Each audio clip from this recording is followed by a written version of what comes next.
Welcome back, guys, to day 4 of TryHackMe's Advent Calendar. Today we're going to be taking a deep dive into the MITRE framework and Atomic Red Team to explore a phishing email that the glitch ended up sending out. So that's going to be pretty cool. You can see the learning objectives here. How to identify malicious techniques using the MITRE framework. Learn about Atomic Red Team. Test to conduct attack simulations. And then understand how to create alerting and detection rules from the attack tests. So what we'll do here is we'll read the little story here, just so you guys can follow along. So Sockmas is approaching, and the town of Warville started preparations for the grand event. Glitch, a quiet, talented security Sockmas engineer, had a hunch that this year's celebrations would be different. With looming threats, he decided to revamp the town's security defenses. Glitch began to fortify the town's security defenses quietly and meticulously. He started by implementing a protective firewall, patching vulnerabilities, and accessing endpoints to patch for security vulnerabilities. He worked tirelessly. He left breadcrumbs, small traces of his activity. Unaware of Glitch's good intentions, the SOC team spotted anomalies, logos showing admin access, escalation of privileges, patch systems behaving differently, and security tools triggering alerts. The SOC team misinterpreted the system modifications as a sign of an insider threat or rogue attacker and decided to launch an investigation using the Atomic Red Team framework. So it looks like they're actually telling us that Glitch is a good guy and he's actually part of the SOC. Which before we didn't know that. We didn't know if he was a good guy or a bad guy, especially with the last day 3. But the thing he's not doing correctly here is not communicating, right? He's not telling anyone that he's doing these things, and so the SOC is now thinking there's an insider threat, and they're trying to figure out why these things are happening and why they're getting these alerts. Whereas if he just came forward from the beginning, then we could have avoided this whole thing, but then we wouldn't have a cool Advent challenges that TryHackMe has provided us. So let's get right into it. I've already started up my machines, so if you're new or you're watching this and you haven't watched the last ones, you're just going to click start machine here, and then at the top of the page this button's going to say start attack machine. You're going to let those boot up, and then you'll be able to connect. We're actually going to be using the machine from this task today and not our attack box, so I'm going to go ahead and open that up. So boom, looks like a Windows instance. We'll put that in full screen, and then go down here. So administrator, emulation 101, and the IP is R. So they give us a brief explanation here. So detection gaps, really common when you're in the blue team. Like your whole goal is pretty much to be always searching your environment for vulnerabilities and gaps in your security where a potential attacker can gain a foothold, persistence, escalate privileges, etc. And so that's kind of the whole thing, right? It's a cat and mouse game, right? And you're at a disadvantage from the get-go because the attacker only needs one vulnerability that they can exploit, and you have to defend against thousands, hundreds of thousands of vulnerabilities, right? Obviously we have tools which help us find these things a lot easier, but that's kind of the disadvantage of the game, right? The attacker only needs one, and you have to kind of fortify hundreds of thousands of them. So this kind of explains the methodology of an attacker. And as a blue tamer, it's important to understand this, because if you can think about how an attacker might go about things, it's a lot easier to then come from a defensive standpoint. So if you're just like, hey, an attacker would do this, this, and this, and then this would happen. So what I need to do is prevent this step from happening, being able to happen, and then they can't complete this chain. So that's kind of how you go about it. So let's take a look at it here. So initial recon, like we talked a little bit about this in day 3. So initial recon, the compromise, the foothold, escalating privileges. Then we're doing internal recon. So once we're in the system, we're trying to figure out if there's anything in there that maybe we can use or things like this. We're going to move laterally. So we're going to move to other systems try to maybe find a server, things like this. Then we're going to want to maintain persistence. So this step right here is important because you don't want to do this whole thing every time, right? 1, 2, 3, 4, 5, 6. You don't want to do these 6 steps every single time. You want to have an easy way in, backdoor, right? It's a common phrase people use. And then once you have persistence, you can literally just log in, like you're logging into a Windows computer, like it's that kind of stuff. And then your mission's complete now, right? Because you have persistence, you have root privileges or system administrator. You can do anything you want in the system. You've now owned it. And here's the MITRE ATT&CK framework. So this thing is very, very extensive. So the whole point of it is this is a framework of collection of tactics, techniques, and procedures that real threat actors have done. And so whenever an attack happens, incident response happens, right? So people come in, they try to determine the origin of attack, how it happened, and then find all the fingerprints and digital artifacts showing you the attack from no attack to completion of attack. And then it goes in here, right? If it's new, it'll go into the MITRE ATT&CK framework, and it's going to outline every single step, the tactics, everything that the attacker is using. So this is actually a really cool thing to know, and especially if you're in cybersecurity, it's definitely important to know, whether you're blue team or red team, because if you're red team, this is kind of a guide, right? You go, oh, I want to do account manipulation. All right, let me look at how that's done, look at all the artifacts, and then let me not do it in that same exact way, so I'm invisible, right? We're going to be doing atomic red team today, and what it is a library and a collection of red team test cases that are mapped to the MITRE ATT&CK framework. So essentially it's like simulations. And then we are going to be running that, and we're going to be doing a spear phishing simulation today. So let's go ahead and get that running. So open up PowerShell prompt as administrator and follow along with us. Cool. So PowerShell. All right, we are administrator. So we want to run the help command. So you can see it right here.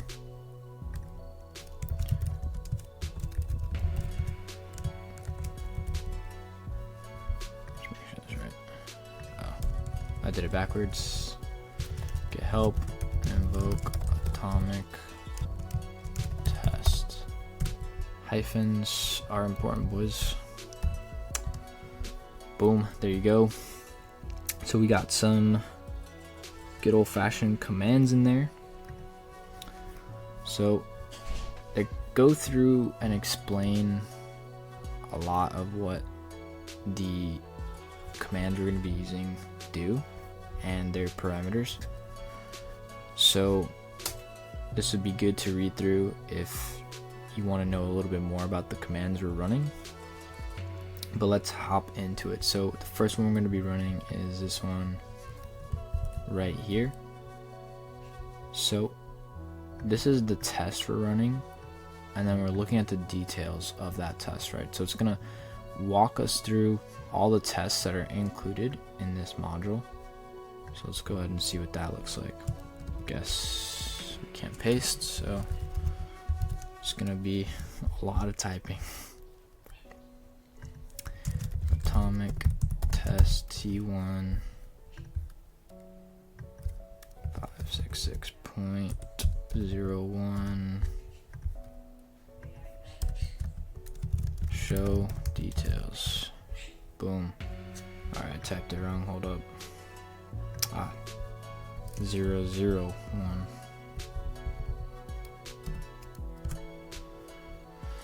There we go. So, it spits out a bunch of stuff. You can see here, begin test, right? So the technique is phishing, spear, phishing attachment. This atomic test downloads a macro-enabled document from the Atomic Red Team GitHub repository, simulating an end user clicking a phishing link to download the file. The file phishing attachment.xlsm and phishing attachment.txt are downloaded to the temp directory. Then we have commands, so we're just going to use PowerShell, obviously, to get those files from the repository. Then it's going to remove them when we run the cleanup, and then the test is over. So let's keep going. And here they're explaining, everything that we just read through. So now we want to check the requirements, right? So before running the emulation, we should ensure that all required resources are in place to conduct it successfully. To verify this, we can add the flag check prereq to our command. So let's do that. So make sure we can run it.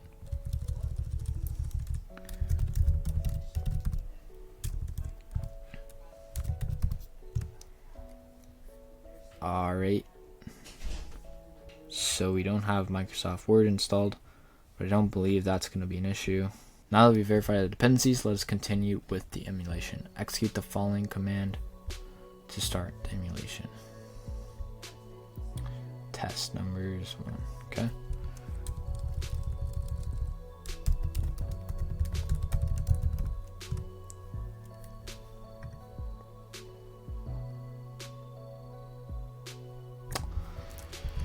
I always forget the hyphen. Alright, we're executing. Alright, cool, it's done. So we've downloaded both the files. So let's go in here. Okay, so based on the output, we can determine the test was successfully executed. We can now analyze the logs in the Windows Event Viewer to find the indicators of compromise. So let's look at the entries in the logs. We're going to be using sysmon for that. Yep, and then provides us blah blah blah. So we're going to open up the event viewer, and then we're going to right click operational on the left hand side of the screen, click clear log, click clear when it pops up. Now we've cleaned up the files in the sysmon log. Let's run the emulation again by issuing the command. Okay, well, I mean, I don't know why they wouldn't do this before. So what we're gonna do is we're gonna open up sysmon. The icon's right here, so they made it easy for us. Alright, so we've opened up sysmon. What we gotta do is find the operational folder for, where's S? For sysmon, so it's right here. And they want us to clear this log right here. So we're going to clear it. And if you don't know where this is at, it is under Applications and Services, Microsoft, Windows, and then you go down to S, and sysmon's right there, so we're going to clear that. Then we got to clean up. And now we run it all over again. Boom. So now we should have some logs in here. We'll just click back onto it. Yep, there it is. They're all informational. So you can see, yeah, it actually caught the cleanup as well. So we're removing the phishing attachment. And then let's see over here. Yeah, file created temp phishing attachment .xlsm. Yeah, so you can see here it caught all of the things that we just did. So let's go back to where we're at. So first, the process was created to execute the following command. So let's go see if we can find that one.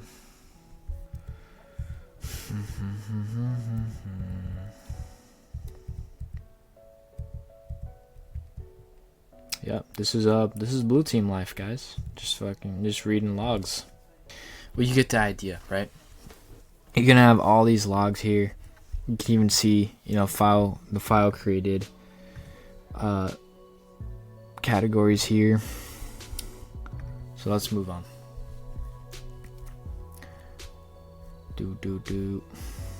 Sweet. So we want to go to this directory and open this file because it's going to have the flag that we need, and we're also going to see what the phishing attachment had inside it. So let's go ahead and go there.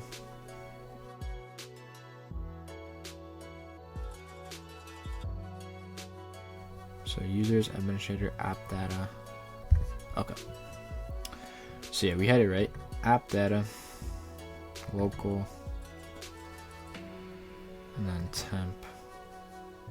Yeah, and there it is. So open that up. And there it is. A little flag. So we'll copy that. And put that in here. Alright. Boom. Alright, so that's pretty much it. I mean, all we would do after that is just clean up our artifacts so that you know, everything goes back to the way it was. And then over here it just talks about how you would create a rule based on these artifacts, right? So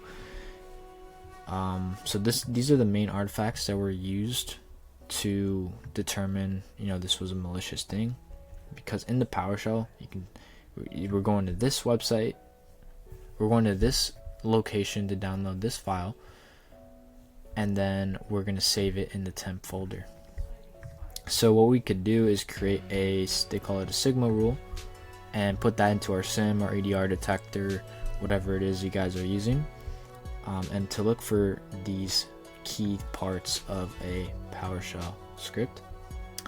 And if any of these, or if multiple of these three or all three are detected, then it would alert us on this thing, right? So this is something this is an example of a Sigma rule right here. So we have the title. We want to detect PowerShell invoke web requests and file creation of the specific file. And a general rule of thumb for rules is you want to be as specific as possible, right? That's why we're specifying the file here, and we're specifying the type of command that PowerShell is being run, because if you generalize rules, that can cause issues down the line, right? Like, you might detect on things that are not necessarily false, that are not necessarily true positives, and then you're causing your team extra time they have to spend just to put false positive on the triage. So it's just important to realize that, like, when you're creating rules or editing rules or automating task alert completion, it's super in your favor to be as specific as possible. But let's continue. So description detects, you know, the script and this file being created, and then you can see here we're reading the Windows log for this detection criteria, right? So we're reading for invoke web request, event ID of 1, and then the command line containing these two lines or two phrases.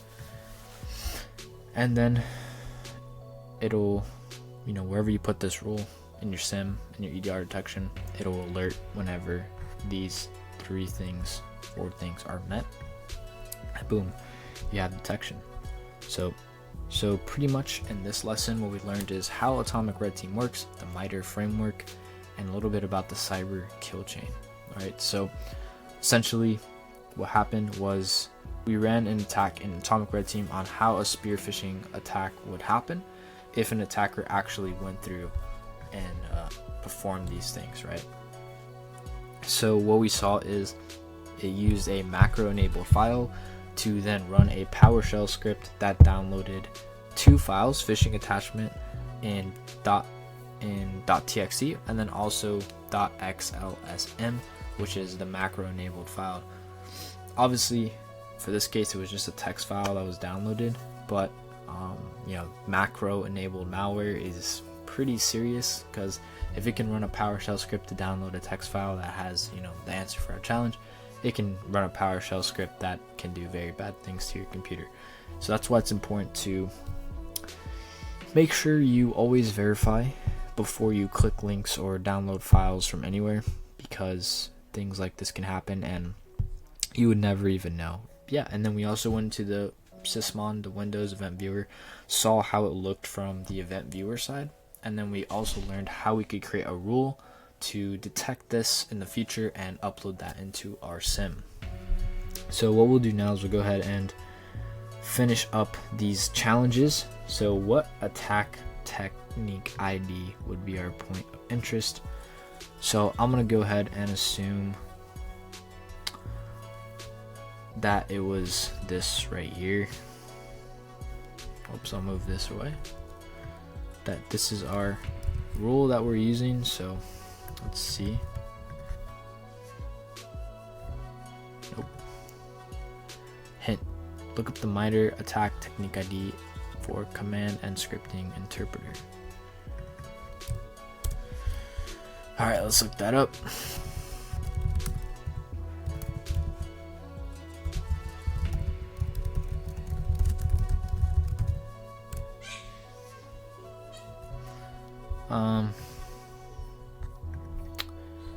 What did it say? Command and scripting.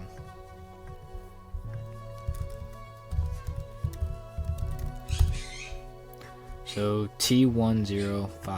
Okay. T1059. Alright, so we had it right. They just didn't want the 0.001. So what attack sub technique ID focuses on Windows command shell? Let's click this. Sub techniques.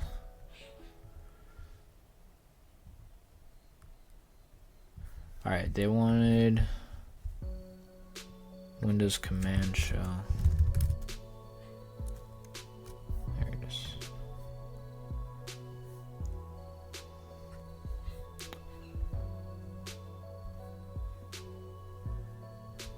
Okay, oh wait, here we go.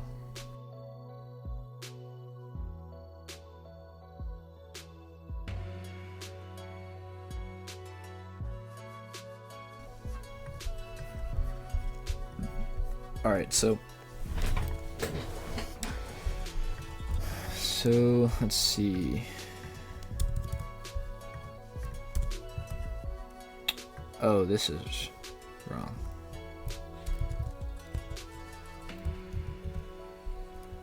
Alright.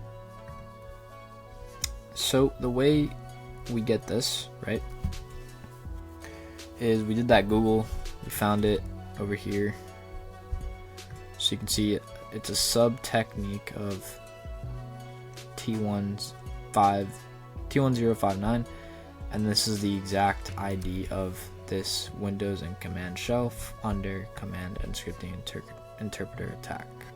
So all we did was Google pretty much what the question asked, right? Like, we just literally take this and put it in Google. Welcome to cybersecurity, guys. Alright, so the final answer to this, we're just gonna put, you know, pretty much what we did earlier, but with this ID instead of. So let's clear this out. We'll just minimize that for now. Close that. Clear screen. So we're gonna invoke atomic test. Then we want to do T1059.003 show details. Boom. We're gonna get all the details. Go to the top. So this is the test number 4 here.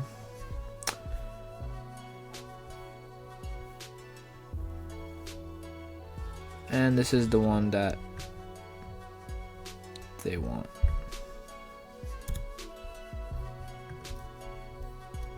So we got it there. Simulate black byte ransomware print. Alright, and then what is the name of the file used in the test? Okay, so let's go here, look through.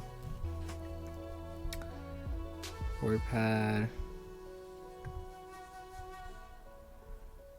So it's called warville_ransomware.txt. Warville ransomware txt. Boom. And the way we found that is right here in this command. You can see it. It's getting this file right here. Okay. And then what is the flag found from the atomic test? So they actually want us to run this test now. So what we'll do is we'll just kind of follow the same thing we did before. So we'll clear this log. And then this is test number 4. So what we're going to do is do that test number 4. Run. And there we go.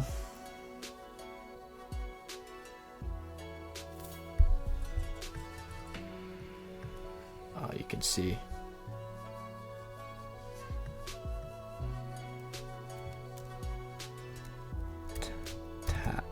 day 4. What was the name of day 4?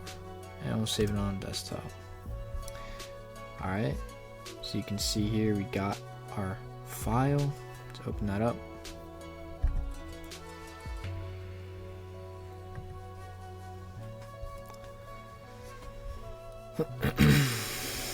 And here we have it. So